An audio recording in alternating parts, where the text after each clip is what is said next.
বিসমিল্লাহির রহমানির রহিম। তোমাদের প্রতিপালক হলেন আল্লাহ, যিনি আসমান ও জমিন 6 দিনে সৃষ্টি করেছেন, তারপর আরশের উপর প্রতিষ্ঠিত হয়েছেন। তিনি দিনকে রাত দিয়ে ঢেকে দেন, আর রাতও বিরতিহীনভাবে দিনের পর আসে। তিনি সূর্য, চন্দ্র ও নক্ষত্র সৃষ্টি করেছেন এবং তার আদেশের অধীনে পরিচালিত করেছেন। জেনে রাখো, সৃষ্টি ও আদেশ কেবলই তার। আল্লাহ সমস্ত জগতের প্রতিপালক, মহান ও সর্বশক্তিমান। সূরা আরাফ, আয়াত 54। আল্লাহই একমাত্র সত্তা, যিনি আদমকে তার আত্মার অংশ থেকে সৃষ্টি করেছেন, তাকে মাটি থেকে গঠন করেছেন এবং মানবজাতিকে জোড়ায় জোড়ায় সৃষ্টি করেছেন। তার কোনো অংশীদার নেই, কোনো সমকক্ষ নেই। তিনি নিখুঁত, আসমান ও জমিনের মালিক এবং সমগ্র মহাবিশ্বকে পরিপূর্ণ প্রজ্ঞা ও নিয়ন্ত্রণের সাথে পরিচালনা করেন। তিনিই আল্লাহ। আল্লাহ তার সৃষ্টি ও নিখুঁত শিল্পের মাধ্যমে পরিচিত হতে চান। এজন্যই তিনি মানুষকে দিয়েছেন চিন্তা, প্রজ্ঞা ও গভীরভাবে মনন করার ক্ষমতা, যা অন্য কোনো প্রাণীর নেই। এই কারণেই কোরআনে মানুষকে সর্বশ্রেষ্ঠ ও সম্মানিত সৃষ্টি বলা হয়েছে। যদি আল্লাহকে জানা ও ভালোবাসা একজন মানুষকে সর্বোচ্চ মর্যাদায় উন্নীত করে, তবে প্রথমেই আমাদের তাঁর সম্পর্কে জানার জন্য সময় ব্যয় করতে হবে। রাসূলুল্লাহ সাল্লাল্লাহু আলাইহি ওয়াসাল্লাম বলেছেন, 1 ঘণ্টা গভীর চিন্তা ভাবনা কখনো কখনো 1 বছরের ইবাদতের চেয়ে উত্তম। আল্লাহ সুবহানাহু ওয়া তাআলা সূরা আরাফের আয়াত 172-এ আমাদের স্মরণ করিয়ে দেন সেই আদিম অঙ্গীকারের কথা। যখন আল্লাহ আদমের সন্তানদের থেকে তাদের বংশধরদের বের করে তাদেরকে সাক্ষ্য দিতে বলেছিলেন, আমি কি তোমাদের প্রভু নই? তারা বলেছিল, হ্যাঁ, আমরা সাক্ষ্য দিচ্ছি, যাতে কিয়ামতের দিন কেউ বলতে না পারে আমরা জানতাম না। এটাই মানুষের জীবনের প্রথম এবং সবচেয়ে বড় অঙ্গীকার। কিন্তু আজ মানুষ সেই প্রতিশ্রুতি ভুলে গেছে। আল্লাহকে না জানার কারণেই ইবাদতের গভীরতা, আন্তরিকতা ও আধ্যাত্মিকতা হারিয়ে যায়। কিন্তু যখন আমরা জানি আল্লাহ কে, তখনই সত্যিকারে ভালোবাসা জন্মায় এবং আমরা আমাদের সেই অঙ্গীকার পূরণ করতে পারি। এটাই মানব অস্তিত্বের মূল উদ্দেশ্য। ইবনে আব্বাস রাদিয়াল্লাহু আনহু বলেন, সর্বোচ্চ ইবাদত হল আল্লাহকে তা জানা। কারণ যখন তুমি সত্যিই আল্লাহকে জানো, তুমি তাকে না ভালোবেসে, না প্রশংসা করে থাকতে পারবে। আল্লাহ বলেন, যারা আল্লাহকে ভুলে যাচ্ছে, আল্লাহও তাদেরকে নিজেদেরকেই ভুলে যেতে বাধ্য করেছেন। তারাই সত্যিকার অর্থে পথহারা। আল্লাহর অস্তিত্বের জ্ঞান, তার একত্ববাদ এবং তার সত্তার গভীরতা হল মহাবিশ্বের সর্বশ্রেষ্ঠ জ্ঞানের অন্যতম। যেমন একজন শিল্পীকে বোঝা যায় তার অসাধারণ কাজের সৌন্দর্য ও দক্ষতা দেখে, তেমনি আল্লাহকে আমরা জানতে পারি তার শ্রেষ্ঠ কৃতিতে তাকিয়ে।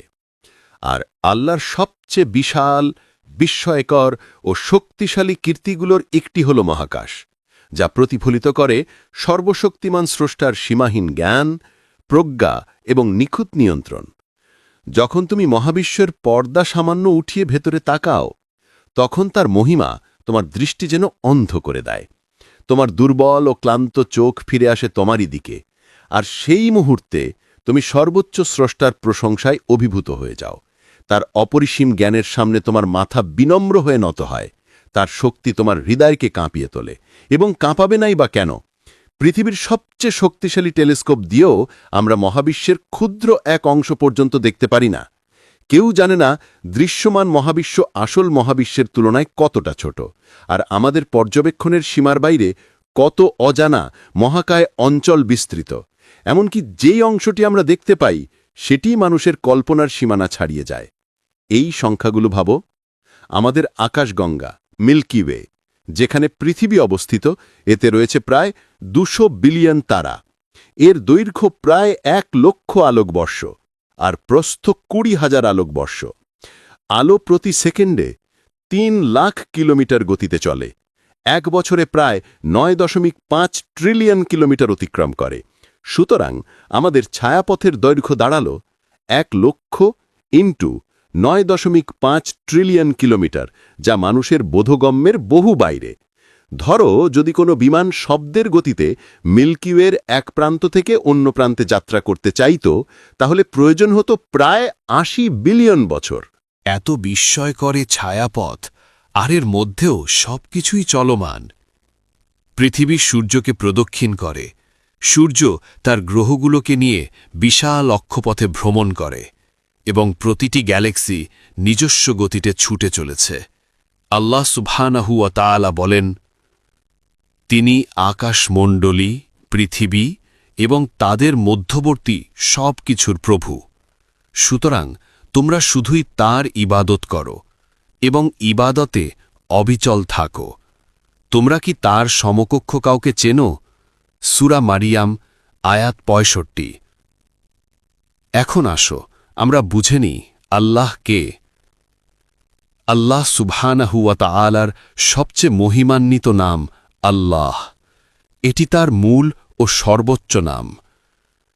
আল্লাহ শব্দটি এসেছে আল ইলাহ থেকে, যার অর্থ যার ইবাদত করা হয়। অর্থাৎ এই নামটি নিজেই প্রকাশ করে যে আল্লাহই একমাত্র সত্তা যার উপাসনা করা হয়, যাকে ভালোবাসা হয় ও ভয় করা হয়, যার উপর সম্পূর্ণ নির্ভর করা হয়। এই কারণেই কোরআনে আল্লাহ সুবহানাহু ওয়া তাআলা বারবার নিজের এই মহান নামটি ব্যবহার করেছেন, কারণ এটি তার সত্তা, তার মহিমা এবং আমাদের উপর তার হক সবকিছুই একত্রে প্রকাশ করে। যখন তুমি গভীর ও গোপনভাবে আল্লাহকে ডাকো, তখন আল্লাহ নামটির এমন এক অনন্য বৈশিষ্ট্য প্রকাশ পায় যা অনেকেই জানেন না। এই নামটি আল্লাহর সবচেয়ে মহান নামগুলোর একটি, যা ইসমুল আজম নামে পরিচিত। রাসূলুল্লাহ সাল্লাল্লাহু আলাইহি ওয়াসাল্লাম আমাদের শিক্ষা দিয়েছেন, আল্লাহের এমন একটি নাম আছে যার মাধ্যমে তাকে ডাকা হলে তিনি অবশ্যই সাড়া দেন, আর এই নামে চাইলে তিনি অবশ্যই প্রদান করেন। ইসমুল আজম সম্পর্কে উলামাদের মধ্যে ৪০টিরও বেশি মত রয়েছে, তবে দুটি মতকে সবচেয়ে শক্তিশালীভাবে ধরা হয়। ১ আল হাইয়ু আল কাইয়ুম, ২ আল্লাহ। যখন তুমি দোয়াতে আল্লাহ বা আল হাইয়ু আল কাইয়ুম বলে ডাকো, তখন তুমি সেই নামেই ডাকছ যার মাধ্যমে দোয়া দ্রুত কবুলের দরজা খুলে যায়। আর তখন তুমি তোমার জীবনে অলৌকিক পরিবর্তন, মহান রবের বিশেষ হস্তক্ষেপ আক্ষরিক অর্থেই দেখতে শুরু করবে। আল্লাহের আরেকটি মহিমান্বিত নাম আল ওয়াদুদ, অর্থাৎ অত্যন্ত ভালোবাসার অধিকারী। আল ওয়াদুদ মানে যিনি ভালোবাসেন এবং তার বান্দাদের প্রতি অসীম ভালোবাসা রাখেন। ইবনুল কাইয়িম রাহিমাহুল্লাহ ব্যাখ্যা করেছেন, মানুষের হৃদয়ে একটা গভীর শূন্যতা আছে যা কেবল আল্লাহের ভালোবাসা দিয়েই পূর্ণ হতে পারে। কিন্তু অধিকাংশ মানুষ এই সত্যটি বোঝে না, তাই তারা সেই শূন্যতাকে ভরাতে চায় সম্পদ দিয়ে, নামযশ দিয়ে, হারাম আনন্দ দিয়ে, নেশা বা লালসা দিয়ে। কিন্তু ফল সবসময় এক, হৃদয় আরও শূন্য হয়, আরও তৃষ্ণার্ত হয়। যেমন লবণাক্ত পানি পান করলে তৃষ্ণা আরও বাড়ে। এই কারণেই নেশা, ভোগবিলাস ও আসক্তিতে পতিত মানুষের সংখ্যা বাড়ছে, কারণ কেউ সেই হৃদয়ের জায়গাটি ভুল জিনিস দিয়ে ভরতে চায়। হৃদয়ের একটি বিশেষ অংশ আছে যা শুধু আল্লাহর ভালোবাসা দিয়ে পূর্ণ হওয়ার জন্যই সৃষ্ট হয়েছে। পার্থিব কোনো আনন্দই সেই স্থান পূর্ণ করতে পারে না। আল্লাহ বলেন, হৃদয় শুধু আল্লাহর স্মরণেই শান্তি পায়। সূরা রাদ আয়াত ২৮। আল্লাহকে ভালোবাসা, এটি আসলে আল্লাহর তরফ থেকে ভালোবাসারই লক্ষণ। একটি কুদসি হাদিসে আল্লাহ তাআলা বলেন, যখন আমি আমার বান্দাকে ভালোবাসি, আমি তার দৃষ্টি হয়ে যাই যার মাধ্যমে সে দেখে, আমি তার হাত হয়ে যাই যার মাধ্যমে সে ধরে, আমি তার পা হয়ে যাই যার মাধ্যমে সে চলে। অর্থাৎ আল্লাহ তার জীবনে নূর, দিক নির্দেশনা এবং শক্তি হয়ে যান। যখন একজন মানুষের হৃদয়ে আল্লাহর ভালোবাসা বাড়তে থাকে, তখন সে আল্লাহর দিকে এতটাই আকৃষ্ট হয়ে যায় যে অবশেষে নিজের ইচ্ছা ভুলে যায়। তার চোখ আল্লাহর জন্য দেখে, তার ভালোবাসা আল্লাহর জন্য হয়, তার সিদ্ধান্ত আল্লাহকে খুশি করার জন্য হয়। দাউদ আলাইহিস সালামের সুন্দর দোয়া, হে আল্লাহ, আমি তোমার ভালোবাসা চাই। আমি চাই তাদের ভালোবাসা যারা তোমাকে ভালোবাসে, এবং আমি চাই সেই আমল যা আমাকে তোমার কাছে আরও কাছে নিয়ে যায়। হে আল্লাহ, তোমার ভালোবাসা আমাকে আমার নিজের থেকেও বেশি প্রিয় করে দাও, আমার পরিবারের থেকেও বেশি প্রিয় করে দাও, এমনকি ঠান্ডা পানির চেয়েও বেশি প্রিয় করে দাও। আমাদের নবী সাল্লাল্লাহু আলাইহি ওয়াসাল্লাম আল্লাহকে গভীরভাবে ভালোবাসতেন। আর তার ইবাদতে তিনি এমন এক অদ্বিতীয় মিষ্টতা ও শান্তি পেতেন যা পৃথিবীর কোনো আনন্দের সাথে তুলনাই হয় না। হাদিসের গ্রন্থগুলোতে বর্ণিত আছে রসূলুল্লাহ সাল্লাল্লাহু আলাইহি ওয়াসাল্লাম রাতের নামাজে এত দীর্ঘ সময় দাঁড়িয়ে থাকতেন যে তার পা ফুলে যেত।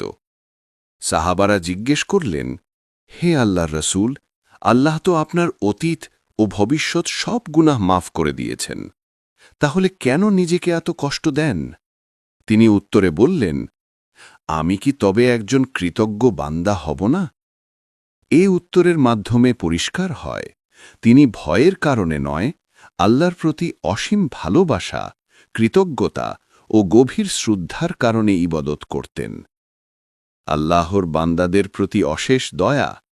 নবী সাল্লাল্লাহু আলাইহি ওয়াসাল্লামের উদাহরণ ওমর রাদিয়াল্লাহু বর্ণনা করেন, একবার নবী সাল্লাল্লাহু আলাইহি ওয়াসাল্লামের সামনে যুদ্ধবন্দীদের আনা হল। তাদের মাঝে এক মহিলা ছিলেন যার দুধ জমে গিয়েছিল। তিনি ব্যাকুলভাবে শিশুদের খুঁজে বেড়াচ্ছিলেন এবং যাকেই পেতেন তাকে দুধ খাওয়াতেন। অবশেষে তিনি নিজের শিশুকে খুঁজে পেলেন। তিনি শিশুটিকে বুকে জড়িয়ে গভীর ভালোবাসায় দুধ খাওয়াতে লাগলেন। নবী সাল্লাল্লাহু আলাইহি ওয়াসাল্লাম তখন সাহাবাদের জিজ্ঞেস করলেন, তোমরা কি মনে করো এই মহিলা কখনো তার সন্তানকে আগুনে নিক্ষেপ করবে? সাহাবারা বললেন, না, কখনোই না। যতক্ষণ সে তাকে রক্ষা করতে সক্ষম, সে কখনো তাকে আগুনে দেবে না। তখন নবী সাল্লাল্লাহু আলাইহি ওয়াসাল্লাম বললেন, আল্লাহ তার বান্দাদের প্রতি এই মহিলার সন্তানের প্রতি দয়ার চেয়েও বেশি দয়ালু। আরেকটি উদাহরণ, মায়ের মমতা থেকে আল্লাহর মমতা বড়। এক সাহাবী বললেন, আমি একবার একটি ঝোপে কিছু বাচ্চা পাখি পেলাম। আমি সেগুলোকে আমার ইহরামের মধ্যে রাখলাম। কিছুক্ষণ পর তাদের মা উদ্বেগে আমার চারপাশে ঘুরতে লাগলেন। আমি কাপড় খুলতেই তিনি দ্রুত তার বাচ্চাদের কাছে উড়ে গেলেন। নবী সাল্লাল্লাহু আলাইহি ওয়াসাল্লাম এটি শুনে বললেন, তোমরা কি এই মায়ের দয়া দেখে আশ্চর্য হচ্ছ? আমি শপথ করছি, যার হাতে আমার জীবন, আল্লাহ তার বান্দাদেরকে একজন মা তার সন্তানদের চেয়েও বেশি ভালোবাসেন। আল্লাহর প্রতি ভালোবাসা মুমিনের হৃদয়ের স্বভাব। যে হৃদয় আল্লাহকে সত্যিকারে জানে এবং তার উপর বিশ্বাস রাখে, সে স্বাভাবিকভাবেই আল্লাহকে ভালোবাসবে। কোরআনে বলা হয়েছে, মানুষের মধ্যে এমন লোক রয়েছে যারা আল্লাহ ছাড়া অন্যদেরকে আল্লাহর সমপর্যায়ে ভালোবাসে, কিন্তু মুমিনরা আল্লাহকে অনেক বেশি ভালোবাসে। সূরা আল বাকারা আয়াত ১৬৫। যাদের হৃদয় আল্লাহর ভালোবাসায় পূর্ণ, তারা সব অবস্থায় তাকে স্মরণ করে। কুরআন বলে, তারা দাঁড়িয়ে, বসে এবং পাশে শুয়ে আল্লাহকে স্মরণ করে, আর আকাশ ও পৃথিবীর সৃষ্টির মধ্যে গভীরভাবে চিন্তা করে বলে, হে আমাদের রব, তুমি এগুলো ব্যর্থভাবে সৃষ্টি করনি। তুমি আমাদেরকে আগুনের শাস্তি থেকে রক্ষা করো। সূরা আল ইমরান আয়াত ১৯১। আল্লাহ আরও বলেন, সুতরাং তোমরা আমাকে স্মরণ করো, আমিও তোমাদের স্মরণ করব। তোমরা আমার প্রতি কৃতজ্ঞ থাকো, অকৃতজ্ঞ হও না। সূরা আল বাকারা আয়াত ১৫২। সমস্ত সৃষ্টি আল্লাহকে মহিমা বর্ণনা করে। আল্লাহ তাআলা কোরআনে বলেছেন, আকাশে পৃথিবীতে এমন কোনো গাছ, পাখি বা প্রাণী নেই যারা তার পবিত্রতা ঘোষণায় ব্যর্থ হয়। সব কিছুই নিজের নিজস্ব ভাষায় আল্লাহকে ঘোষণা করে, প্রশংসা করে এবং তার মহিমা প্রকাশ করে, কিন্তু আমরা তাদের মহিমা সত্যিকারভাবে উপলব্ধি করতে পারি না। রাসূলুল্লাহ সাল্লাল্লাহু আলাইহি সাল্লামের একটি হাদিসে এসেছে, আসমান কাঁপছে এবং কাঁপার পূর্ণ অধিকারী তার আছে, কারণ আসমানে ৪ আঙ্গুল পরিমাণ স্থানও নেই যেখানে কোনো ফেরেশতা রুকুতে নেই, সিজদায় নেই অথবা আল্লাহর ইবাদতে দাঁড়িয়ে নেই। ফেরেশতাদের এই বিশাল সংখ্যা, তাদের নিরন্তর ইবাদত, এগুলো আমাদের উপলব্ধির অনেক বাইরে। এখন আসুন আল্লাহ সুবহানাহু ওয়া তাআলার একটি মহান নামের কাছে, আল সাত্তার, অর্থাৎ যিনি দোষকে ঢেকে রাখেন, অপূর্ণতাকে লুকিয়ে রাখেন। এটি আমাদের সবার জন্য বিরাট রহমত। আল্লাহ তাআলা আমাদের দুর্বলতা, ভুল এবং অপূর্ণতা নিয়ে সৃষ্টি করেছেন। তবুও তিনি সেগুলোকে ঢেকে রাখেন, ঠিক যেমন আমরা আমাদের দেহ ঢাকার জন্য পোশাক ব্যবহার করি। মুসা আলাইসাল্লামের যুগের ঘটনা। মুসা আলাইসাল্লামের সময় 1 বছর বৃষ্টি একেবারে বন্ধ হয়ে গেল। খরা দেখা দিল। লোকেরা তার কাছে এসে বলল, হে মুসা, আপনি তো আপনার প্রভুর সঙ্গে সরাসরি কথা বলেন, আমাদের জন্য কি আল্লাহর কাছে বৃষ্টি চাইতে পারেন না? মুসা আলাইসাল্লাম আল্লাহর কাছে প্রার্থনা করলেন, হে আমার প্রভু, দীর্ঘ সময় পেরিয়ে গেল কিন্তু বৃষ্টি এলো না, এর কারণ কি? আল্লাহ সুবহানাহু ওয়া তাআলা বললেন, তোমাদের সমাজে একজন ব্যক্তি আছে যে 40 বছর ধরে পাপ করে যাচ্ছে এবং একবারও আমার কাছে তওবা করে ফিরে আসেনি। যতক্ষণ সে তোমাদের মধ্যে আছে ততক্ষণ বৃষ্টি আসবে না, তাকে দল থেকে বের হতে বলো, তারপরই বৃষ্টি নামবে। মূসা আলাইহিসসালাম ফিরে এসে ঘোষণা করলেন, হে লোক সকল, তোমাদের মাঝে এমন একজন আছেন যিনি 40 বছর ধরে পাপ করছেন এবং কখনো তওবা করেননি। সেই ব্যক্তি বের হয়ে আসুক যাতে আমরা আল্লাহর রহমত বৃষ্টি পেতে পারি। কিন্তু কেউ নড়ল না, কেউ দাঁড়াল না। সেই মুহূর্তেই এক অলৌকিকভাবে আল্লাহ বৃষ্টি বর্ষণ শুরু করলেন। লোকেরা বিস্মিত হল। কেউ তো বের হল না, তবে বৃষ্টি এলো কিভাবে? মূসা আলাইহিসসালাম আল্লাহর কাছে জিজ্ঞাসা করলেন, হে আমার রব, কেউ তো বের হয়নি, কিন্তু আপনি বৃষ্টি পাঠালেন কেন? আল্লাহ সুবহানাহু ওয়া তাআলা বললেন, হে মূসা, সে আমার বান্দা এত আন্তরিকভাবে তওবা করেছে যে আমি তাকে ক্ষমা করে দিয়েছি এবং ক্ষমা করার সঙ্গে সঙ্গেই আমি বৃষ্টির বাধা সরিয়ে দিয়েছি। মূসা আলাইহিসসালাম বললেন, হে আমার রব, সেই বান্দাটি কে? আমি যদি তাকে চিনতে পারতাম, তার থেকে কিছু শিখতে পারতাম। আল্লাহ সুবহানাহু ওয়া তাআলা উত্তর দিলেন, হে মূসা, যখন সে পাপ করছিল তখনও তো আমি তাকে ঢেকে রেখেছিলাম, তাকে লজ্জিত করিনি। এখন যখন সে তওবা করেছে, তোমার কি মনে হয় আমি তাকে প্রকাশ করব? আল্লাহু আকবার। আল্লাহ সত্যি আল সত্তার। যে বান্দার পাপই হোক না কেন, আল্লাহ সেটিকে ঢেকে রাখেন, আড়াল করেন, লজ্জা থেকে রক্ষা করেন। যদি কেউ আন্তরিকভাবে তওবা করে তাহলে সেই পাপ কিয়ামতের দিনও প্রকাশ করা হবে না, তা মানুষের কাছ থেকেও গোপন থাকবে, এমনকি সেই বান্দার নিজের কাছ থেকেও। যখন এক বান্দা তার আমলনামা দেখতে পাবে এবং নিজের ভুলগুলোর জন্য দুঃখ করবে, তখন সে বিস্ময়ের সাথে দেখবে অনেক পাপ সেখানে নেই। সে খুশিতে ভরে উঠবে, কারণ আল্লাহ তাআলা সেগুলো ঢেকে রেখেছেন এবং কাউকেই তা দেখাননি। এটি আল্লাহর পক্ষ থেকে এক অপার রহমত। এই কারণেই রাসূলুল্লাহ সাল্লাল্লাহু আলাইহি ওয়াসাল্লাম বলেছেন, সমগ্র উম্মত ক্ষমা পাবে কেবল তারা ছাড়া যারা নিজেদের পাপ নিজেরাই প্রকাশ করে, কারণ আল্লাহ তোমার পাপ ঢেকে রেখেছেন, যদিও তিনি সব জানেন। তাহলে তুমি কে যে নিজেই তা মানুষের সামনে প্রকাশ করতে চাও? আল্লাহ তাআলা আস-সাত্তার, যিনি ঢেকে রাখেন। যেহেতু তিনি তোমাকে প্রকাশ করেননি, সেটিকে তার রহমত হিসেবে গ্রহণ করো। আল্লাহর দিকে ফিরে যাও, তওবা করো এবং নতুনভাবে শুরু করো। সালাফদের একজন মহান আলেম সুফিয়ান রহিমাহুল্লাহ বলেছেন, আল্লাহর প্রতি কৃতজ্ঞ হও যে তিনি পাপের জন্য কোনো গন্ধ সৃষ্টি করেননি। যদি গন্ধ থাকত তবে কেউ কারো পাশে বসতে পারত না, আর সেই গন্ধ কোনো সুগন্ধি বা ডিওডোরেন্ট দিয়ে ঢেকে রাখা যেত না। এটিও আল্লাহ সুবহানাহু ওয়া তাআলার এক বিশাল নিয়ামত। আল মুজিব, যিনি প্রার্থনার উত্তর দেন, আল্লাহ তাআলা কুরআনে বলেন, যখন আমার বান্দা আমার সম্পর্কে জিজ্ঞাসা করে তখন বলো, আমি খুব কাছেই আছি, আমি যে আমাকে ডাকে তার দোয়ার উত্তর দেই। এখন শুনুন এক বোনের হৃদয়স্পর্শী গল্প। সে বললেন, সেদিন ছিল রমজানের প্রথম দিন। আমার বাবা মসজিদে থাকাকালীন হঠাৎ হার্ট অ্যাটাক করলেন। তাকে দ্রুত হাসপাতালে নেওয়া হলো, আর আমি ছুটে সেখানে পৌঁছালাম। আমার বাবার দিকে তাকিয়ে আমি ভেঙে পড়লাম। এই বৃদ্ধ মানুষটি আমার শৈশবের প্রতিটি মুহূর্তে ছিলেন। আমার ডায়পার পরিবর্তন করতেন, আমাকে স্কুলে নিয়ে যেতেন, যা চাইতাম তা দেওয়ার জন্য চেষ্টা করতেন। সেই মুহূর্তে আমি উপলব্ধি করলাম আমি তার প্রতি কত কম সন্তানের দায়িত্ব পালন করেছি। আমি আল্লাহর কাছে দোয়া করলাম, হে আল্লাহ, দয়া করে তাকে জীবন দিন যাতে আমি তার প্রতিদান দিতে পারি। আল্লাহ তার দোয়া কবুল করলেন। তার বাবা হৃদরোগ থেকে সুস্থ হলেন এবং আরও 4 মাস জীবন পেলেন।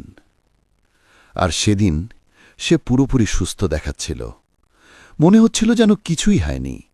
সে তার পরিবার ও বন্ধুদের সঙ্গে সারা দিন কাটাল। তারা একসাথে নামাজ পড়ল।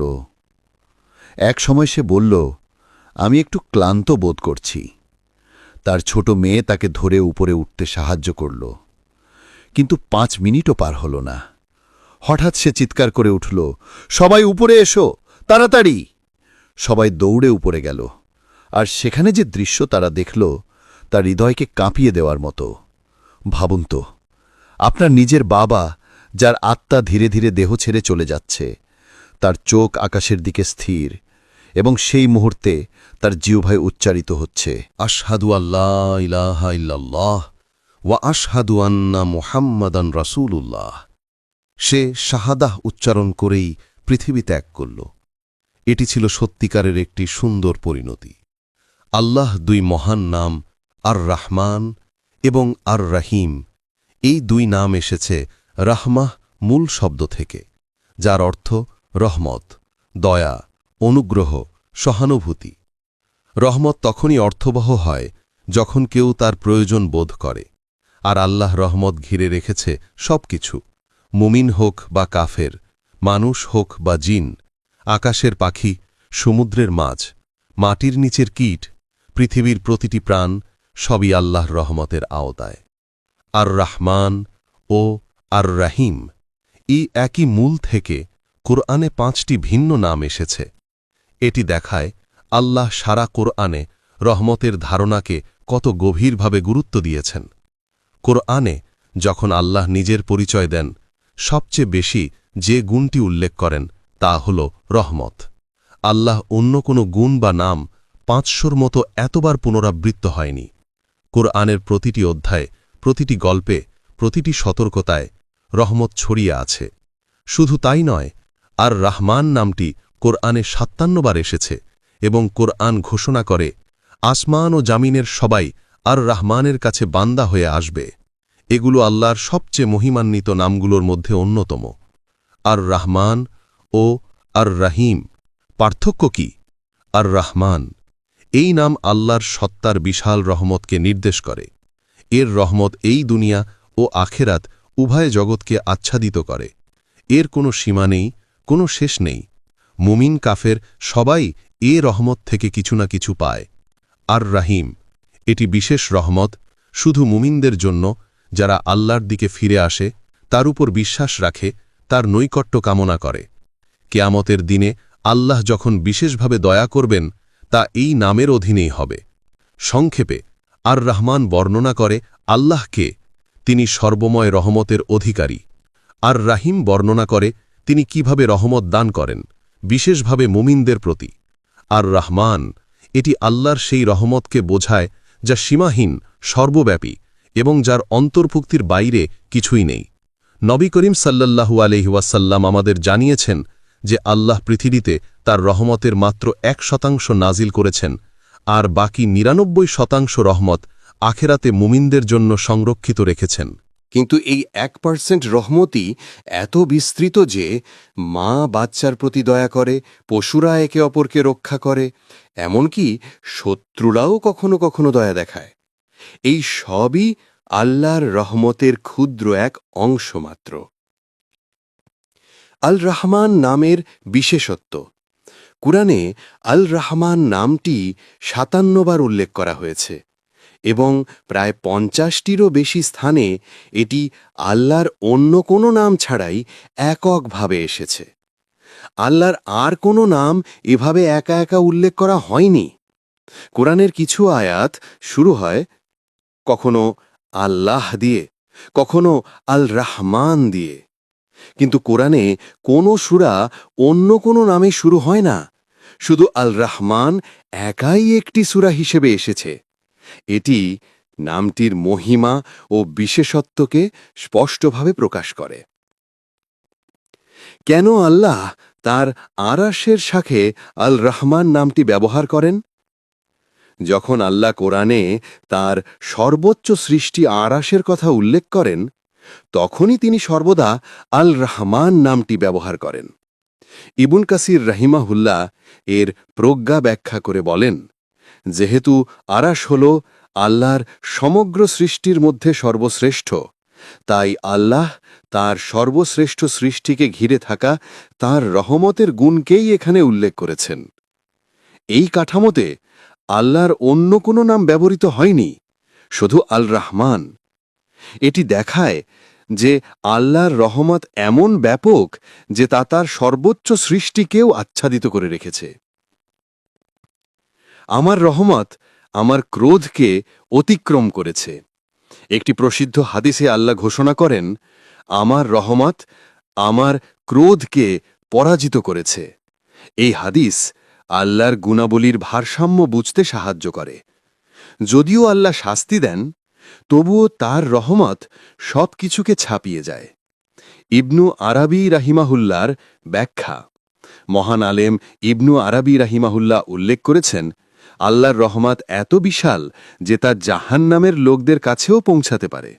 অর্থাৎ কাফেররা যদিও চিরকাল জাহান্নামে থাকবে, তবে তারা চিরকাল একই মাত্রার শাস্তি অনুভব করবে না। সময়ের সাথে সাথে তারা এমন এক অবস্থায় পৌঁছাবে যেখানে শাস্তির তীব্রতা কমতে থাকবে। তারা আগুনের সাথে এক ধরনের সহনশীলতা অর্জন করবে এবং পূর্বের কঠোর যন্ত্রণা থেকে নিরাপদ হয়ে যাবে। তিনি বলেন, আল্লাহ তাদের সাথে তার ক্রোধের চেয়ে রহমতের দ্বারা বেশি আচরণ করবেন। এই কারণেই দুনিয়ায় তাদের করা সামান্য ভালো কাজেরও প্রতিদান তারা কোনো না কোনোভাবে পেয়ে থাকে। আমরা বুঝতে পারি যে জাহান্নামের শাস্তি চিরকাল স্থায়ী থাকবে, তবে এর তীব্রতা আগের মতো কঠোর থাকবে না। সময়ের সাথে তা হালকা হয়ে যাবে। মহিউদ্দিন ইবন আরাবী রাহিমাহুল্লাহ বলেন, শাস্তি একসময় এমন এক নিম্নমানের সহজ ধরনের জীবনে রূপ নেবে যেখানে কাফেররা চিরকাল থাকবে, কিন্তু তা প্রথম দিকের কঠিন শাস্তির মতো হবে না।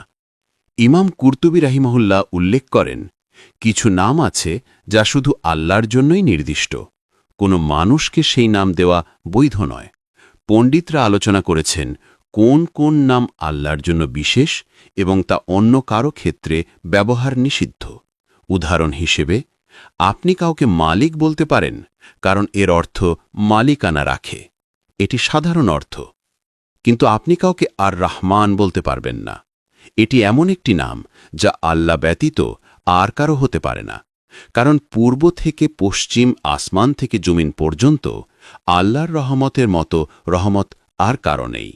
তবে যদি এই নামের অংশ কাউকে দিতে হয়, তাহলে অবশ্যই আবদ যুক্ত করতে হবে।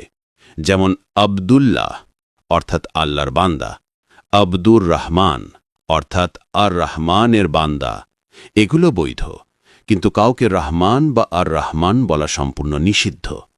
আর রহমান অর্থ যার রহমত সর্বশক্তিমান, সর্বব্যাপী এবং চিরন্তন। আল্লাহর অন্য কোনো নাম এভাবে শক্তিশালী গঠন বহন করে না। আরবি ভাষায় এই নামের শেষে আলিফ নুন যুক্ত বিশেষ গঠন রয়েছে, যা এর অর্থকে অসীম শক্তি প্রদান করে। এই কারণেই আল্লাহ তাআলা তার বহু কাজে নিজেকে রহমতের মাধ্যমে পরিচয় করিয়েছেন। যখন আল্লাহ আর রহমান হিসেবে কথা বলেন, তখন তিনি সবচেয়ে মহৎ বিষয়গুলোর কথা উল্লেখ করেন।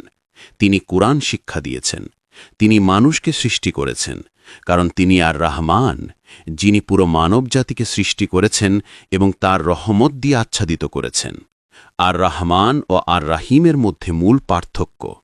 আমাদের অধিকাংশ পণ্ডিত বলেন, আর রহমান, তার রহমত সমগ্র সৃষ্টি জগতের উপর বিস্তৃত। আর রাহিম, তার বিশেষ রহমত যা মুমিনদের জন্য। এটাই মৌলিক পার্থক্য। আল রহমান সকলকে অন্তর্ভুক্ত করেন, মুসলিম, কাফের, মানব, প্রাণী সবই তার দয়ার ছায়ায় জীবিত। কিন্তু আল রহিম, এটি মুমিনদের জন্য বিশেষভাবে ব্যবহার করা হয়, তাদের প্রতি আলাদা করুণা বোঝাতে। সূরা আল আরাফ আয়াত ১৫৬তে আল্লাহ বলেন, আমার রহমত সব কিছুকে পরিবেষ্টন করে। আর বিচার দিবসে যখন মুমিনদের সালাম জানাবেন, তখন তিনি নিজেকে আল রহিম হিসাবে উল্লেখ করবেন। কাফেররাও দুনিয়ায় আল্লাহর রহমত পায়। রাসূলুল্লাহ সাল্লাল্লাহু আলাইহি ওয়াসাল্লাম বলেছেন, যদি আল্লাহর দয়া না থাকত কাফেররা দুনিয়াতে কোনো রিজিকই পেত না, কিন্তু আল্লাহ নিজের রহমতের কারণে কাফেরকেও খাদ্য, পানীয়, শান্তি সবই দেন। আল্লাহ তার রহমতকে 100 ভাগে ভাগ করেছেন। নবী সাল্লাল্লাহু আলাইহি ওয়াসাল্লাম ব্যাখ্যা করেছেন, আল্লাহ তার রহমতকে প্রতীকীভাবে 100 ভাগে ভাগ করেছেন। 1 ভাগ দুনিয়ায় পাঠিয়েছেন, 99 ভাগ আখেরাতের জন্য সংরক্ষণ করেছেন। এই 1 ভাগের কারণেই সমগ্র সৃষ্টি একে অপরের প্রতি দয়া দেখায়। মা ঘোড়া তার বাচ্চাকে আগলে রাখে, পাখি তার ছানাকে খাওয়ায়, মানুষ মানুষের প্রতি কোমলতা দেখায়। ভাবুন, আদম আলাইহিসসালাম থেকে কিয়ামত পর্যন্ত প্রতিটি প্রাণীর সকল করুণা মিলেও মোটে 1 ভাগ রহমতের সমান। আর বিচার দিবসে আল্লাহ 99 গুণ বেশি রহমত প্রকাশ করবেন। রাসূলুল্লাহ সাল্লাল্লাহু আলাইহি ওয়াসাল্লাম বলেছেন, যদি কাফেরও জানত আল্লাহর রহমত কত বিশাল, তাহলে সেও জান্নাতে প্রবেশের আশা করত। এটাই আল্লাহর রহমতের শক্তি, যা সব সীমাকে অতিক্রম করে। আব্দুল্লাহ ইবনু মাসউদ রাদিয়াল্লাহু আনহু বলেন, যদি কোনো ব্যক্তি এমন একটি মর্যাদা বা অবস্থানের পিছনে দৌড়ায় যা আল্লাহ তার জন্য নির্ধারণ করেননি, এবং সে যখন তা পেতে ঘনিয়ে আসে, তখন আল্লাহ ফেরেশতাদের বলেন, তার কাছ থেকে এটি সরিয়ে নাও, কারণ আল্লাহ জানেন যদি সে সেই অবস্থান পেয়ে যায় তা তাকে জাহান্নামের দিকে ঠেলে দেবে। মানুষ তখন ভাবে, আমার দুর্ভাগ্য হয়েছে, কেউ আমার পথ বন্ধ করেছে, কিন্তু বাস্তবে এটি ছিল আল্লাহর পক্ষ থেকে তার প্রতি রহমত।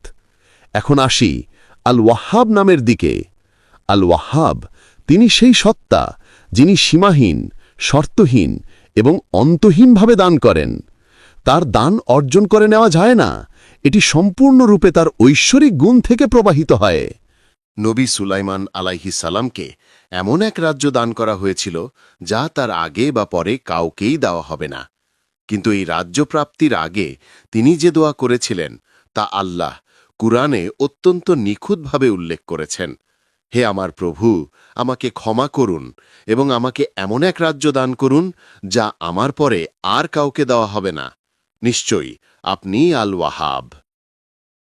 এখানে দেখুন, তিনি কোনো মহান কিছু চাওয়ার আগে ক্ষমা প্রার্থনা করলেন। তারপর এমন একটি অনন্য অনুরোধ করলেন যার কারোর জন্য পুনরাবৃত্তি হবে না, এবং এই অনুরোধের জন্য তিনি বেছে নিলেন নিখুঁত নাম আল ওয়াহাব, সীমাহীন দানের মালিক। ইবনুল কাইয়ুম রাহিমাউল্লাহ লিখেছেন, আল ওয়াহাব সেই সত্তা যিনি চাওয়ার আগেই দান করেন আর কৃতজ্ঞতা প্রকাশের পরেও দান করে যেতে থাকেন। তিনি কোনো কারণ দেখে দান করেন না, তিনি দান করেন কারণ তার স্বভাবই দান করা। প্রতিটি নবীর দোয়ায় যে নাম তারা নির্বাচন করেন তাতে গভীর জ্ঞান থাকে। যখন নবী সুলাইমান আলাইহিসসালাম অসাধারণ রাজ্য চাইলেন, তিনি সেই নামটি ব্যবহার করলেন যা ঐশ্বরিক উদারতার দরজা খুলে দেয়, আল ওয়াহাব। আর আল ওয়ারিস হলেন সেই চিরন্তন মালিক যিনি সবকিছু বিলীন হয়ে যাওয়ার পরও অবশিষ্ট থাকেন এবং যার কাছে শেষ পর্যন্ত সবকিছুর মালিকানা ফিরে যায়। হযরত জাকারিয়াকে স্মরণ করুন। যদিও তিনি অনেক বৃদ্ধ ছিলেন, তিনি তার প্রভুর কাছে একজন উত্তরাধিকারীর জন্য প্রার্থনা করেছিলেন। ইবনে কাসির বর্ণনা করেন যে তার হাড় দুর্বল হয়ে গিয়েছিল, চুল সাদা হয়ে গিয়েছিল এবং তার স্ত্রীও বৃদ্ধ এবং বন্ধ্যা ছিলেন। জীবনের সেই অবস্থায়ও তিনি আল্লাহ কাছে দোয়া করেছিলেন, হে আমার প্রভু, আমাকে একা ছেড়ে যেও না, তুমিই সেরা উত্তরাধিকারী। নবীর এই অবস্থাতেও আমরা দেখতে পাই তিনি তার প্রভুকে কত গভীরভাবে চেনেন। তিনি একজন উত্তরাধিকারী প্রার্থনা করার সময় আল ওয়ারিস নামটি উল্লেখ করেছিলেন। ইবনে কাইম ব্যাখ্যা করেন যে আল ওয়ারিস হলেন সেই চিরন্তন মালিক যিনি সমস্ত সৃষ্টির মৃত্যু হলেও অবশিষ্ট থাকেন এবং যার কাছে সবকিছু ফিরে আসে। জাকারিয়ার প্রার্থনার শুরু রব দিয়ে এবং শেষ আল ওয়ারিস দিয়ে হওয়ায় প্রকাশ পায় আল্লাহ লালন পালনের যত্ন এবং চিরন্তন কর্তৃত্ব। এই পৃথিবীতে আল্লাহ লালন পালনের মধ্যে রয়েছে গভীর ভারসাম্য, এবং সবকিছু ম্লান হয়ে যাবার পরও আল ওয়ারিসের চিরন্তন মালিকানা রয়ে যায়। ইবনে কাইয়িম সংক্ষেপে বলেন, যখন সব উত্তরাধিকারী অদৃশ্য হয়ে যায় কেবল প্রকৃত উত্তরাধিকারী আল ওয়ারিসই রয়ে যান। কুরআনে আরও অনেক আয়াত আমাদের শেখায় যে আল্লাহকে জানতে ও ডাকতে হলে তার নাম ও গুণাবলী সম্পর্কে জ্ঞান থাকা জরুরি। নবীর সাহাবীরা আল্লাহকে গভীরভাবে বোঝার জন্য কতটা সচেষ্ট ছিলেন তা আমরা সহজেই দেখতে পাই। উদাহরণস্বরূপ আয়েশা রাদিউল্লাহু আনহা বর্ণনা করেছেন যে নবী সাল্লাল্লাহু আলাইহি ওয়াসাল্লাম একবার একজন সেনাপতির অধীনে একটি সৈন্যদল পাঠিয়েছিলেন। সেই সেনাপতি শোনেদের নামাজ শেখাতেন এবং প্রতিটি তেলাওয়াতের শেষে সূরা আল ইখলাস পাঠ করতেন। সৈন্যরা ফিরে এসে নবী সাল্লাল্লাহু আলাইহি ওয়াসাল্লামকে এ বিষয়ে জানায়।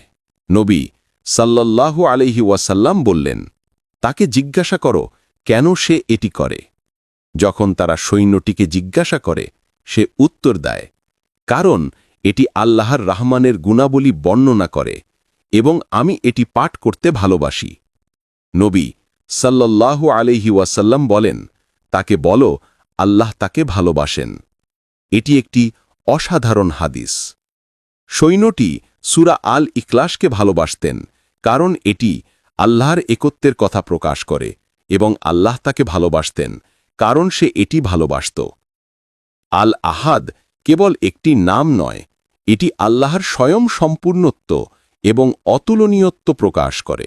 ইবনে কাইয়িম ব্যাখ্যা করেছেন যে আল আহাদ একত্বের গভীর স্তর প্রকাশ করে যা আল ওয়াহিদ নামের বাইরে। আল ওয়াহিদ বোঝায় আল্লাহ এক এবং তার সত্তার কোনো অংশ অন্যের সঙ্গে মিশে নেই। যখন একজন বান্দা সত্যিকারে আল্লাহকে বোঝে তখন তার হৃদয় উপলব্ধি করে আল্লাহ ছাড়া আর কেউ কর্তা নয়, আল্লাহর ইচ্ছা ছাড়া আর কোনো ইচ্ছা নেই, আল্লাহ ছাড়া আর কোনো দাতা নেই, আল্লাহ ছাড়া আর কোনো বাধা নেই। এই উপলব্ধি একজন বান্দাকে আল্লাহর প্রতি নিখুঁত বিশ্বাস ও প্রেমের দিকে নিয়ে যায়। মহাবিশ্ব আল্লাহর আদেশের প্রতিফলন। আল্লাহকে জানার জন্য সব কারণকে একটি একক উৎসের ছায়া হিসেবে দেখানো যায়, কারণ সমস্ত বহুত্ব শেষ পর্যন্ত এক উৎসে ফিরে আসে। অর্থাৎ প্রতিটি আন্দোলন, প্রতিটি মুহূর্ত, প্রতিটি অলৌকিক ঘটনা কেবল আল্লাহর দ্বারা ঘটে। নবী সাল্লাল্লাহু আলাইহি ওয়াসাল্লাম একবার উবাই ইবনে কাবকে বললেন, আল্লাহ আমাকে আদেশ করেছেন তোমাকে কুরআন পাঠ করতে। উবাই হতবাক হয়ে জিজ্ঞাসা করলেন, আল্লাহ কি তোমাকে আমার নাম উল্লেখ করতে বলেছেন? নবী সাল্লাল্লাহু আলাইহি ওয়াসাল্লাম উত্তর দিলেন, হ্যাঁ। সেই মুহূর্তে উবাই অপ্রতিরোধ্য আনন্দে কেঁদে উঠলেন, কারণ বিশ্বজগতের প্রভু তাকে নাম ধরে স্মরণ করবেন। সুবহান আল্লাহ! দেখুন তারা আল্লাহকে কত গভীরভাবে চেনেন এবং তাকে ভালোবাসার শক্তি তাদের হৃদয়ে কত দৃঢ় ছিল। এখন আমরা আল কাদির নামটি পেয়েছি। এটি শক্তির নাম যা আমাদের সবচেয়ে বেশি প্রয়োজন যখন আমরা দুর্বল বা অনিশ্চয়তায় ভুগি। শক্তি ফিরে পাওয়ার চাবিকাঠি হল আল হাদি, পথ প্রদর্শক, যিনি সত্যের পথ আলোকিত করেন। একজন ব্যক্তি যখন পাপ করে এবং অনুতপ্ত হয় তার চাবিকাঠি হল আত-তাওয়াব, যিনি তওবা কবুল করেন এবং ফিরে আসা বান্দাদের স্বাগত জানান। একজন ব্যক্তি যখন মৃত্যুকে ভয় পায় তার চাবিকাঠি হল আল মুহি, জীবনের দাতা, যিনি জীবন ও মৃত্যু উভয়ই তার করুণাময় হাতে রাখেন।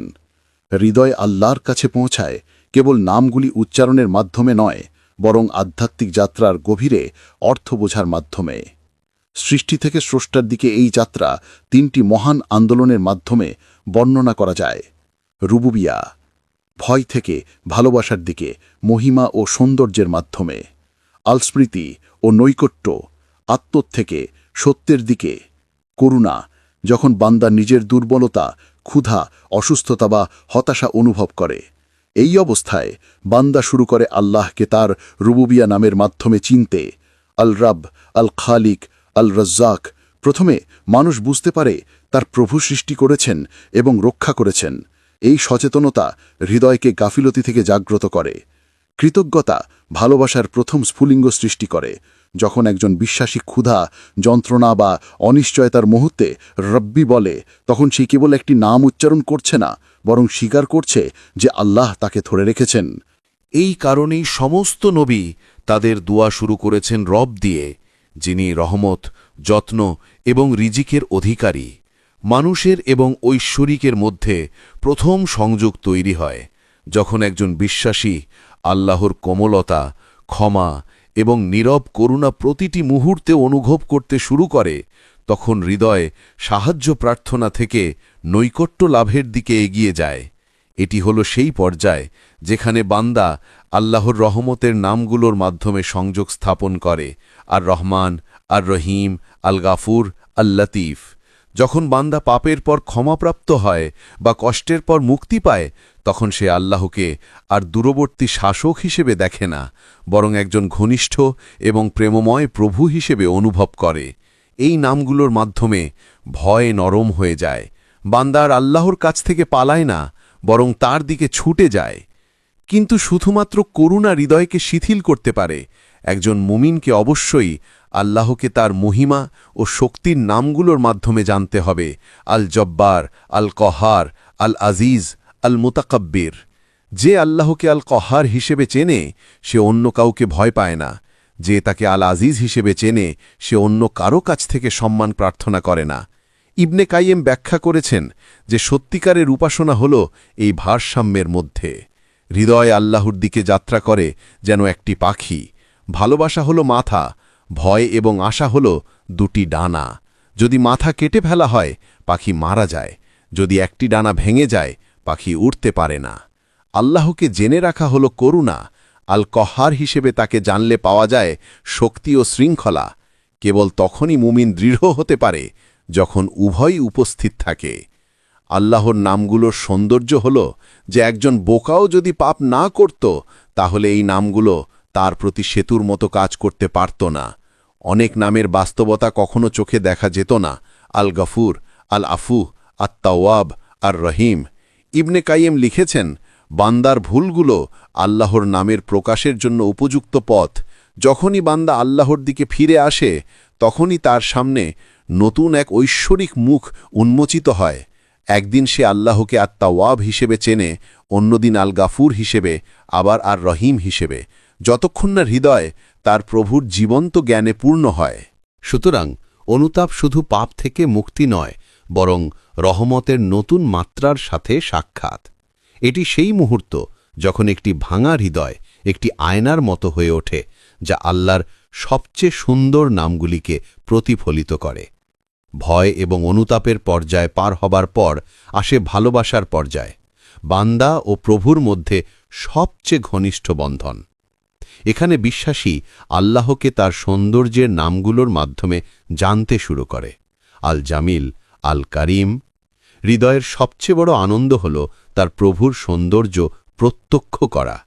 এই সৌন্দর্যের ছাপ দেখা যায় সমস্ত সৃষ্টিতে, আত্মার আকাশে, দয়ায়, আলোয়, প্রতিচ্ছবিতে। চোখ যা দেখে হৃদয় তা উপলব্ধি করে।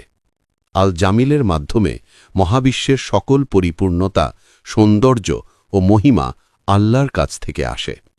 যখন একজন বিশ্বাসী আল্লাহকে আল ওয়াদুদ হিসেবে চিনে, তখন তারা উপলব্ধি করেন যে ঐশ্বরিক ভালোবাসা দূরবর্তী বা বিমূর্ত নয়, বরং বাস্তব এবং পারস্পরিক। আল্লাহ তাদের ভালোবাসেন যারা তার দিকে ফিরে আসে, যারা অনুতপ্ত হয়, যারা তাকে স্মরণ করে এবং যারা কৃতজ্ঞতা প্রকাশ করে। একজন বান্দা যত বেশি আল্লাহকে ভালোবাসে তত বেশি আল্লাহ তার প্রতি ভালোবাসা প্রদর্শন করেন।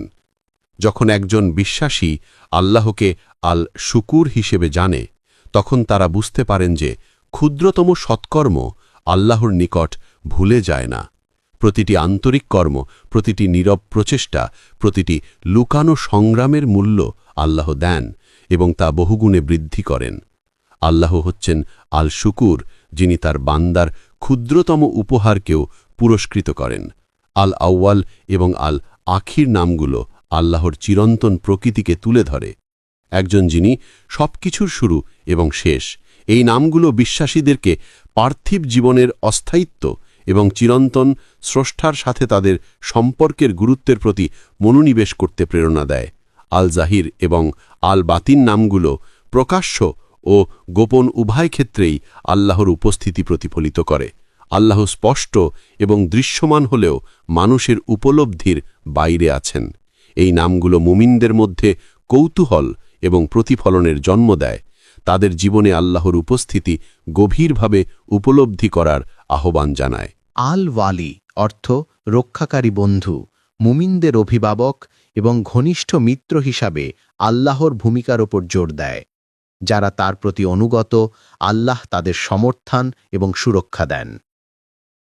এই নামটি মুমিনদের হৃদয়ে নিরাপত্তা এবং ঘনিষ্ঠতার অনুভূতি তৈরি করে এবং তাদের আল্লাহর সুরক্ষা ও নির্দেশনার অনুসরণ করতে উৎসাহিত করে। আল মুতাআলি নামটি আল্লাহর সর্বোচ্চ মর্যাদা এবং মহিমান্বিত অবস্থান প্রতিফলিত করে।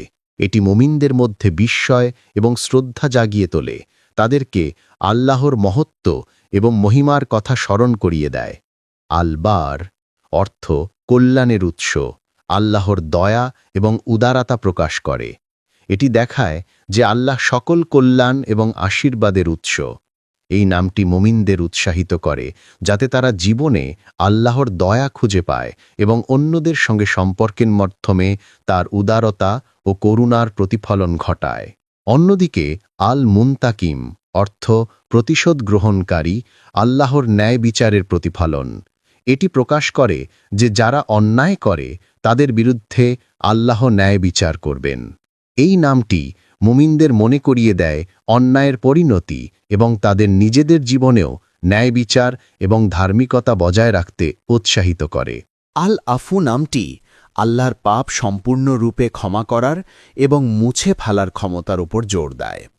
এর অর্থ আল্লাহ তার বান্দাদের ভুল উপেক্ষা করতে এবং অতীতের পাপগুলো মুছে দিতে পারেন। এই নামটি সান্ত্বনা এবং আশা প্রদান করে, মানুষকে আল্লাহর কাছে ক্ষমা প্রার্থনা করতে এবং অন্যদেরও ক্ষমা করতে অনুপ্রাণিত করে। আল রাউফ নামটি সবচেয়ে কোমল করুণাময় আল্লাহকে প্রকাশ করে। এটি তার সৃষ্টির প্রতি দয়া এবং কোমলতার প্রতিফলন, অর্থাৎ আল্লাহ তার সকল সৃষ্টির সঙ্গে অত্যন্ত কোমলতা এবং করুণার সঙ্গে আচরণ করেন। এই নামটি বিশ্বাসীদের অনুপ্রাণিত করে যাতে তারা তাদের আচরণে দয়া ও কোমলতা প্রদর্শন করে এবং আল্লাহর এই ঐশ্বরিক গুণাবলীর প্রতিফলন ঘটায়। উপসংহারে আল্লাহর ৯৯টি নাম বিশ্বাসীদের জন্য একটি বিস্তৃত দৃষ্টিভঙ্গি প্রদান করে, যা ঐশ্বরিক গুণাবলী বোঝার সহায়ক। এগুলো কেবল তাত্ত্বিক নয়, বরং আধ্যাত্মিক বিকাশ ও ব্যক্তিগত আচরণের জন্য নির্দেশিকা। নামগুলো মনে রেখে এবং জীবনে তাদের বাস্তবায়ন করার চেষ্টা করে মুসলিমরা আল্লাহর সঙ্গে গভীর সংযোগ স্থাপন করতে পারে। এই নামগুলো আল্লাহর মহিমা ও করুণার মধ্যে ভারসাম্য, ন্যায়বিচার ও করুণার শক্তি ও প্রজ্ঞার প্রতিফলন ঘটায়। এগুলো বোঝা ও পাঠ করা বিশ্বাস ও উপাসনায় একটি সামগ্রিক দৃষ্টিভঙ্গি তৈরি করে, যা মুমিনদের আধ্যাত্মিক যাত্রায় অগ্রসর হতে এবং আল্লাহ নৈকট্য অর্জন করতে সাহায্য করে। আল্লাহ অনেক গোপন রহস্য সৃষ্টি করেছেন। কোরআনের জ্ঞান ও মানব সভ্যতার অগ্রগতির সাথে সাথে আমরা এই সত্যগুলো ও আল্লাহর মহত্ব আরও স্পষ্টভাবে উপলব্ধি করতে শুরু করেছি। এর একটি সুন্দর উদাহরণ হল আয়াত, আমরা আকাশ সৃষ্টি করেছি এবং নিঃসন্দেহে এটিকে আমরা বিস্তৃত করছি। প্রাচীন ও মধ্যযুগের পণ্ডিতরা এই আয়াতের রহস্য পুরোপুরি বুঝতে পারেননি, কিন্তু বিংশ শতাব্দীতে মহাবিশ্বের সম্প্রসারণ আবিষ্কারের মাধ্যমে এর অর্থ স্পষ্ট হয়ে উঠেছে। বিগ ব্যাং তত্ত্ব আলোচনায় এসেছে এবং বিজ্ঞানীরা হাবল সূত্র ব্যবহার করে দেখেছেন যে মহাবিশ্ব ক্রমশ প্রসারিত হচ্ছে। এর মানে অতীতে মহাবিশ্ব আজকের তুলনায় ছোট ছিল। উদাহরণস্বরূপ 10 মিলিয়ন বছর আগে মহাবিশ্ব অনেক ছোট ছিল, তখন ছায়াপথ ও তারা একে অপরের খুব কাছে অবস্থান করত। যদি আমরা আরও বহু বছর পিছনে যাই, প্রায় 15 বিলিয়ন বছর আগে, তখন মহাবিশ্বের কোনো সম্প্রসারণ ছিল না। তখন ছায়াপথ, গ্রহ, তারা এবং তাদের মধ্যবর্তী স্থানসমূহ একক কাঠামোতে একত্রিত ছিল। আকাশ ও পৃথিবী তখন একত্রে যুক্ত ছিল। এই আয়াতের সাথে বিজ্ঞানীয় তথ্যের মিল আমাদের শেখায় যে কোরআন কেবল আধ্যাত্মিক নির্দেশনা দেয় না, বরং সৃষ্টির প্রকৃতির গভীরতাও প্রকাশ করে, যা মানুষের বুদ্ধি ও পর্যবেক্ষণের সঙ্গে সঙ্গতিপূর্ণ। বারবার গণনা ও গবেষণার মাধ্যমে দেখা গেছে মহাবিশ্ব প্রায় 15 বিলিয়ন বছর আগে শূন্য থেকে সৃষ্টি হয়েছিল। প্রায় 10 থেকে 15 বিলিয়ন বছর আগে একটি অত্যন্ত ছোট কিন্তু তীব্র তাপমাত্রা ও বিশাল ঘনত্বযুক্ত স্থান হঠাৎ বিস্ফোরিত হয় এবং মহাবিশ্বে ছড়িয়ে পড়ে। এই বিস্ফোরণই বিগ ব্যাং নামে পরিচিত। এই বিস্ফোরণের ফলে কোটি কোটি ডিগ্রি তাপ উৎপন্ন হয়, ধুলো ও গ্যাস নির্গত হয় এবং মহাকাশে ছড়িয়ে পড়ে। ধুলো ও গ্যাসগুলি ধীরে ধীরে সংকুচিত হয়ে তারা গঠন করে এবং কিছু অংশ আরও ঠান্ডা হয়ে গ্রহে পরিণত হয়। কুরআনও এই প্রক্রিয়ার প্রতি ইঙ্গিত করেছে। সূরা ফুসিলাতের 11 নম্বর আয়াতের উল্লেখ আছে যে প্রাথমিক অবস্থায় আকাশ ও পৃথিবী ধোঁয়ার মতো ছিল। এরপর আল্লাহ তাদের বললেন, এসো। তারা বলল, আমরা স্বেচ্ছায় আসছি। কোটি কোটি বছর আগে একটি অজানা বিন্দুতে, সময়ের অস্তিত্ব তখন স্পষ্ট নয়, এই আদেশের মাধ্যমে আকাশ ও পৃথিবী তাদের নির্ধারিত অবস্থানে স্থাপন হয়। এরপর মহাবিশ্ব ধীরে ধীরে তৈরি হয় এবং পৃথিবী মানুষের জন্য প্রস্তুত করা হয়। সূর্য, যা পৃথিবীর চেয়ে প্রায় 1.3 মিলিয়ন গুণ বড়, মহাকাশ সিস্টেমের কেন্দ্রে স্থাপন করা হয় এবং প্রতি সেকেন্ডে 564 মিলিয়ন টন হাইড্রোজেনকে 560 মিলিয়ন টন হিলিয়ামে রূপান্তর করার প্রক্রিয়া শুরু হয়। এটি সূর্যের তাপমাত্রা প্রায় 6000 ডিগ্রিতে রাখে এবং প্রতি সেকেন্ডে একটি বিশাল শক্তির বিস্ফোরণ ঘটায়। পৃথিবী সূর্য থেকে 150 মিলিয়ন কিলোমিটার দূরে উপবৃত্তাকার কক্ষপথে স্থাপন করা হয়েছে। এটি নিজ অক্ষে প্রতি ঘণ্টায় 1670 কিলোমিটার গতিতে ঘূর্ণয়মান এবং 23.5 ডিগ্রি ঢালসহ বেষ্টিত। পৃথিবীর রাতের অন্ধকার অংশকে আলোকিত করার জন্য চাঁদকে উপগ্রহ হিসাবে তৈরি করা হয়েছে। পাশাপাশি মানুষ চাঁদকে ক্যালেন্ডার হিসাবেও ব্যবহার করবে। পৃথিবীতে মাধ্যাকর্ষণ শক্তি স্থাপন করা হয়েছিল এবং পাহাড় নির্মাণ করা হয়েছিল। এই পাহাড়গুলি পৃথিবীর ঘূর্ণনের সময় কাঁপতে বাধা দেওয়ার জন্য প্রয়োজনীয়। ঠিক যেমন গাড়ির টায়ারে ছোট্ট ওজন স্থাপন করা হয়, পাহাড় পৃথিবীর ঘূর্ণনকে স্থায়িত্ব রাখে। পৃথিবীর ওপর প্রায় 1000 কিলোমিটার পুরু বায়ুমণ্ডল স্থাপন করা হয়েছে, যা সূর্যের মারাত্মক অতিবেগুনি রশ্মি, উল্কাপিণ্ড এবং অন্যান্য বিপজ্জনক প্রভাব থেকে আমাদের রক্ষা করে। এটি চাপ নিয়ন্ত্রণে সাহায্য করে, তাপমাত্রা স্থিতিশীল রাখে, আলো সমানভাবে বিতরণ করে, সমুদ্রকে বাষ্পীভূত হতে বাধা দেয় এবং বাতাসকে মেঘ ও বৃষ্টি তৈরি করতে সক্ষম করে। বায়ুমণ্ডল একই সাথে এমন গ্যাস ধরে রাখে যা অন্যথায় মহাকাশে হারিয়ে যেত। মানব জীবনের জন্য বাতাসের নিখুঁত সমন্বয় স্থাপন করা হয়েছে। 21% অক্সিজেন, 78% নাইট্রোজেন এবং অন্যান্য গ্যাস। প্রতি বছর প্রায় 17 মিলিয়ন টন বৃষ্টি পৃথিবীতে পড়ে এবং বাতাস সেই বৃষ্টি এক জায়গা থেকে অন্য জায়গায় বহন করে। মাটি 107টি উপাদান দিয়ে সমৃদ্ধ করা হয়েছে এবং প্রতিটি উদ্ভিদ, নদী, ভূগর্ভস্থ জল, সমুদ্র, পথ এবং প্রাণী নিখুঁত ভারসাম্যের সাথে সৃষ্টি হয়েছে। সংক্ষেপে, পৃথিবী এবং এর সম্পদ মানবতার সেবা করার জন্য তৈরি করা হয়েছে। রুটি বানাতে উপাদান এবং শর্তের প্রয়োজন হয়, তবে মহাবিশ্বকে অস্তিত্বহীন অবস্থা থেকে তৈরি করতে লক্ষ লক্ষ শর্ত এবং সঠিক ক্রম প্রয়োজন। এখানে কোনো কাকতালীয়তা নেই, এটি একটি নিখুঁত সৃষ্টির পরিকল্পনা। একটি উদাহরণ হিসেবে ধরা যাক আমাদের সৌরজগৎ। মহাবিশ্বের এক অশেষ ক্ষেত্রের মধ্যে আমাদের মিল্কি ওয়ে গ্যালাক্সি একটি ক্ষুদ্র স্থান নেয়।